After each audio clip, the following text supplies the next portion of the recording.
and welcome back to Grandpa KC, where we talk about tech and tech solutions and all kinds of tech problems. Anyway, today I want to talk to you about single hull versus dual hulls portable air conditioners.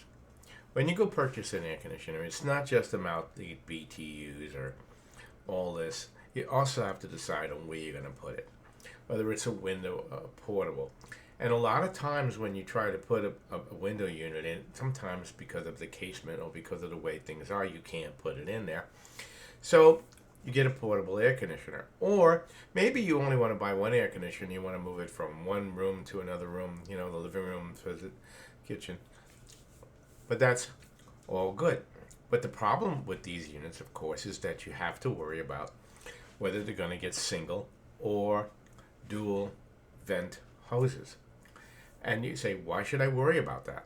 Well, we're going to get into that right now. Now, this is the inside of one of those portable air conditioners. They basically stand up and you have one or two hoses hooked to the back. Very, very simple unit.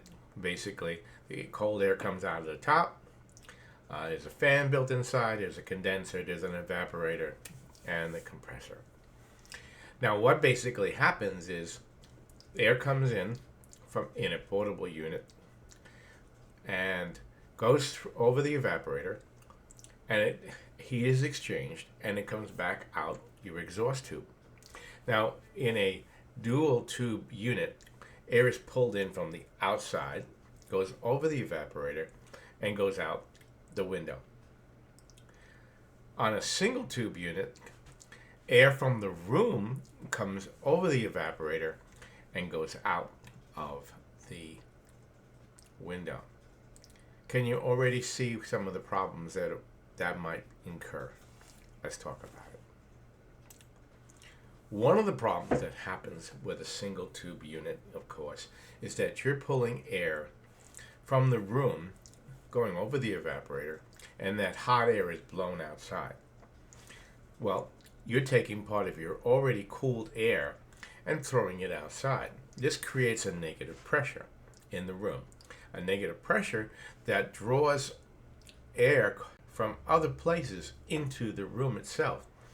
And if you happen to have any cracks in the windows, doors, it's going to pull that air from there and bring it into the room. Now, in a very small room, very small bedroom, a single tube unit doesn't really make any difference than a dual tube because the conversion is not that bad. But when you start getting into like my garage, like behind me, okay, there's a lot of space that needs to be cooled. So we need to get air that's going to be pushed over the evaporator into the evaporator and back out without causing a problem. And that's probably the most efficient. Now, there are a couple different ways of doing it. As you can see, the one behind me is a dual tube unit, but they also come in other units. As this particular unit, it's a dual tube unit, but it's built into one hose, making it more convenient than like the one behind me, which has two separate hoses. But the one I have is a high yield air conditioner, commercial air conditioner from my garage. So obviously I have a lot more air to pull. But what kind of problems would you have now with a portable unit? And let's get into that. Now, unlike a wall air conditioner, where half the air conditioner is sitting outside, right? And air is being pushed over the evaporator, and then inside, the cooling unit is keeping the room cool.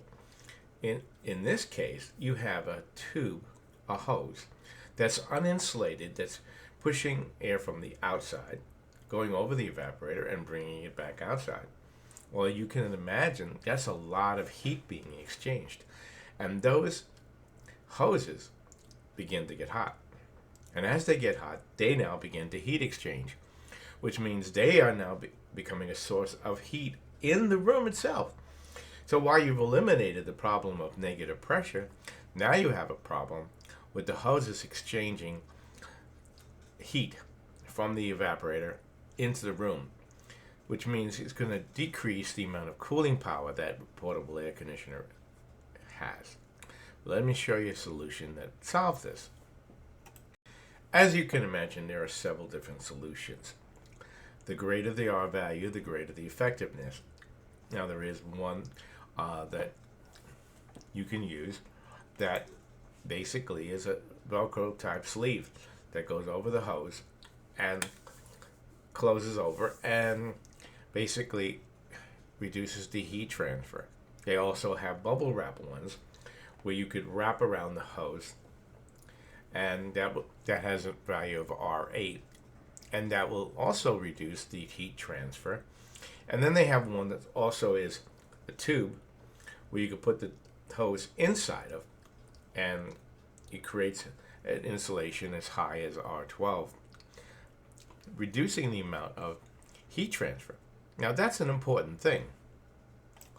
And as you can imagine, the more heat transfer that occurs in those tubes, that's one of the issues. Now the other issue that you have to worry about in a portable air conditioner is air infiltration around the seals. Whenever you have a window that closes over those places where it connects. Now the other solution that you'll need to solve is, of course, is weather stripping. Whether you use the one that comes in the kit or you make your own like I did here. I took a piece of plywood and cut a hole in them and attached these hoses directly to them.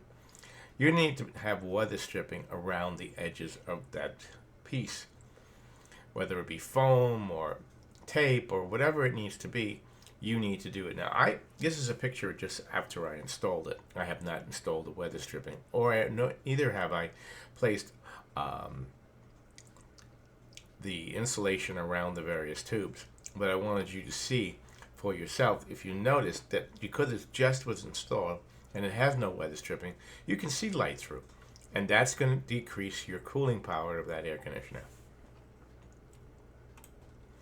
So basically what I explained to you is that a single versus dual hose. A single hose pulls air from the room and exhausts it outside. A dual hose pulls air from the outside, goes over the evaporator, and exhausts it outside. Single hoses create negative pressure, which can cause loss of cooling efficiency. Dual hoses do not. But the problem with dual hoses or single hoses is that the exhaust hose itself becomes to get hot, and you will need to wrap some type of insulation. I give showing you two types that can do that for you. The other thing is you want to weather strip around the area that is connecting to the window, because otherwise you're going to be again losing some efficiency in the air conditioner. And if you're doing a garage like mine, make sure you insulate the garage doors. Anyway, I hope this has been helpful for you. This is your Grandpa Casey who cares for you. I share information as I learn it, and this way you can learn it and you have it to go. Anyway, I'm going to leave you a link in there for the insulation. You might be able to from Amazon. And I hope this has been helpful for you. Don't forget to check out our other reviews, product reviews, and other types of solutions that we have going. And thank you, and have a great day.